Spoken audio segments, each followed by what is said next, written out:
Welcome back to the shop, YouTube. We are now gonna work on the Bellcrank repair kit, which will be installed right here in this mount right here. And I'll take you over to our workshop where we're going to unbox the new Bellcrank. I'll show you guys all the different parts that are involved. The first few parts we need in our wonderful new box of parts we've got recently just got shipped to us. We need the actual physical Bellcrank, brand new, very high quality, and we need the Bellcrank repair kit, and that is all we need for now to fix the steering Bellcrank. Here's a closer view of the Bellcrank and our application. It's a ball down because we have an early CJ2A compared to a later one, which the ball would be facing upwards. So now we're gonna unbox all the parts here, the rebuild kit.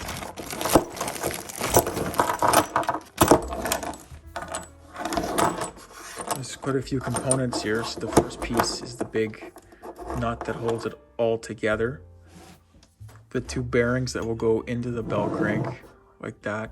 We'll have to pound them in with the soft face mallet, and then the rubber seal goes on top for the grease.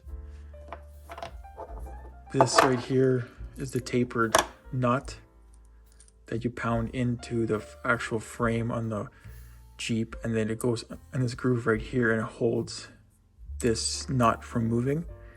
And we have a higher end version that has a nut and a lock washer on it so it doesn't move on us. Then you're gonna use this washer right here.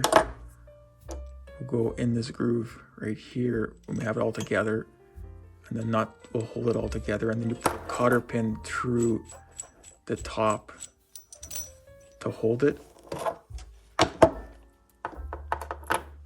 And now we will install the Bellcrank into the Jeep. So we have our Bellcrank now on a 2x10 right here, so we can pound these bearings into this hole right here. So first you're gonna use some lubricant, right, like that, just so the bearings slide in easier. And then we will put, so the first key right here is those letters right here, that has to be facing outwards, and the thinner side faces in. You just get it all lined up.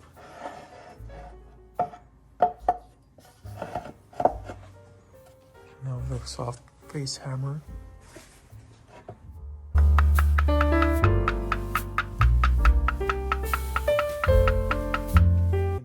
Side, just flip it around. The same thing with the letters facing outwards, and you put it into the hole again.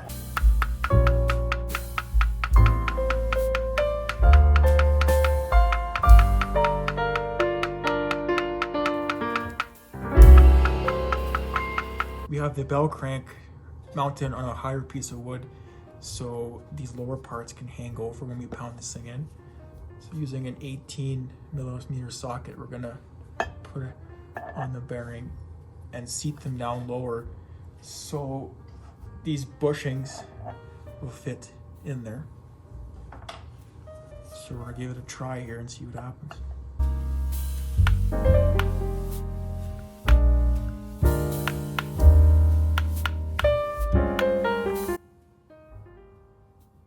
Looks pretty close. And then other side.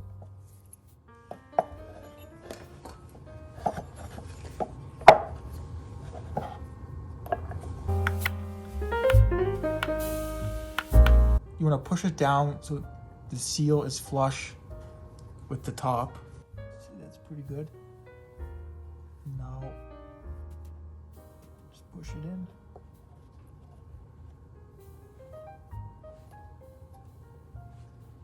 that.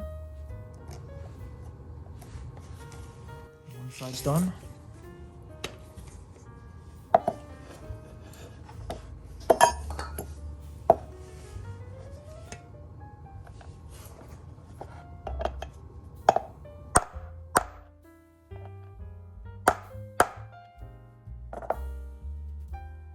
Get that one pushed on, put the seal on the other side in.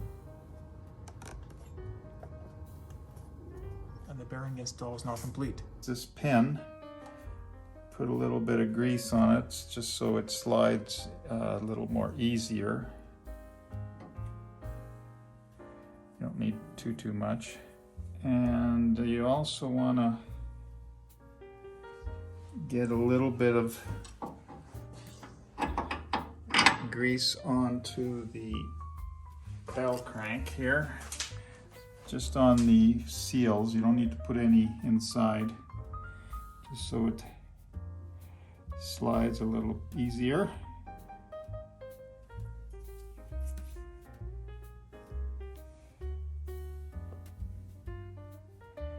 That should do it.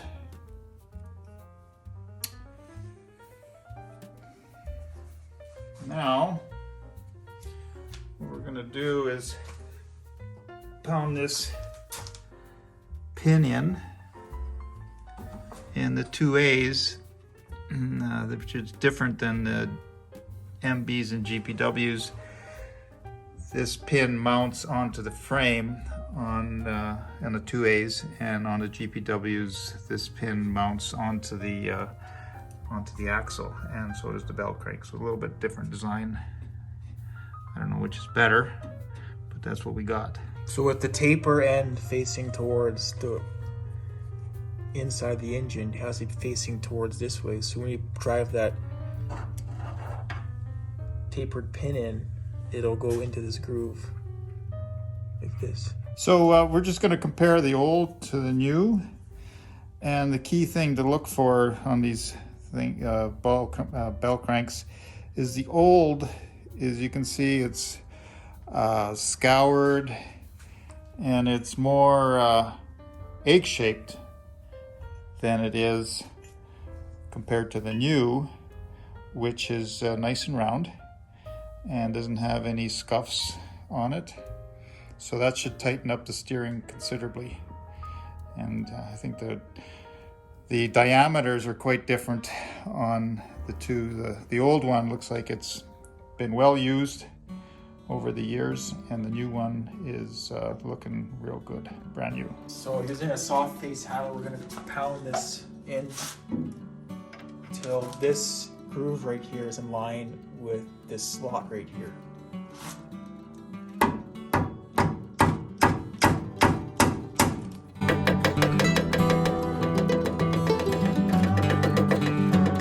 Using a screwdriver, we're going to see if this slot is lined up.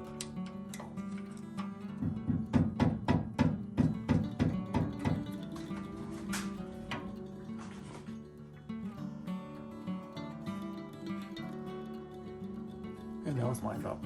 So there are 4 components right here: the tapered pin, a special like washer, a lock washer, and a nut. Put a little bit of grease on this tapered pin first, so it'll pound in easier.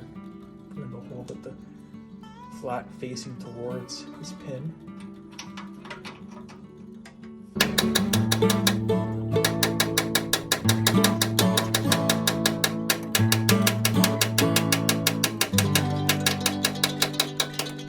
Using this special spacer, you put the thicker end towards you guys and the thinner end towards the front of the vehicle, so it makes a straight. And you put a lock washer on.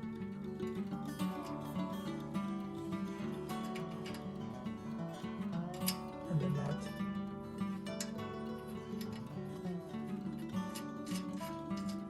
Tighten that up, and the install is complete.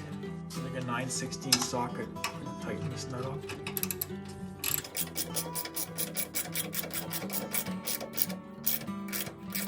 Here's a better view of the pin from underneath. So now we're going to install the bell crank. First, you're gonna put some grease along the top here so it slides against this metal body frame easier. And then we're gonna put some grease onto the pin as well. Put a good amount, not too much though. And then slide the bell crank with the ball facing down in our application. Push it on. And it should slide on very nicely. The grease. And now we're gonna put a little bit of grease along this edge right here as well, where the other washer is gonna sit.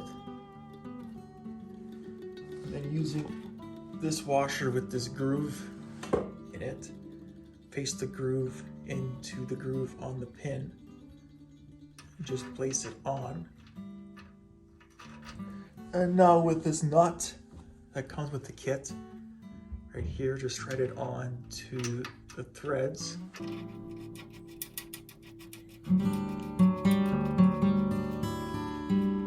So you want to thread the nut until the bell crank just gets harder to turn. So a bit more than that. So it starts to get kind of stiff. And then just back it off and you can find the closest hole to put the cotter pin in. The bell crank has a little bit of friction right here, so I'm gonna back it off until I can fit this cotter pin into the hole. So find the hole, stick it in, give it a try. It looks pretty good. The install of the bell crank is now complete, and you'll have to check out our next video on the tie rod installation. Thanks for watching Let's Build a Willys Jeep, and make sure to subscribe to the YouTube channel.